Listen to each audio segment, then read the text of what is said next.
আপনার ঘরে যদি আমি একবার এই টমেটো মাখার রেসিপিটা শিখাই দেই, আপনারা জীবনে এই টমেটোর রেসিপিটা তো ভুলবেনই না, সাথে আমার কথাও বলবেন না। হ্যাঁ, ভুলবেনই না, দুনিয়ার সব ভুলা যাবেন, কিন্তু মাগার আমার রেসিপির কথা বলবেন না। যাই হোক, এখন আসল কথায় আহি। মানে সন্ধ্যাটা হইতে দেরি, আমার পেটটার ভিতরে খিদা লাগতে দেরি নাই। তো কি হয়েছে, মাগরিবের আজান দিয়ে দিচ্ছে।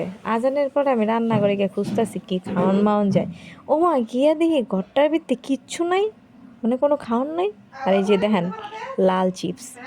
আমি জানি আপনারা লাল চিপস চিনেন বা দেখছেন, তাও আবার দেখাইতেছি, কারণ এটা আমি ভেজেছি, তাই এটা স্পেশাল হয়ে গিয়েছে। তারপরে গিয়ে দেখি কিচ্ছু নাই, কিচ্ছু নাই, আছে কতগুলো টমেটো। মানে এখন তো টমেটো অনেক কম দাম, বাসার ভিতরে কতটি টমেটো কিনে রাইখা দিছে। আর মাথার ভিতরে বুদ্ধি আইছে, এটার একটা রেসিপি বানায় ফেলাইছি রেসিপি, ইচ্ছা মতো মরিচ দিছি, দিয়া তো খাইয়া আমি শেষ, শেষ, একদম শেষ।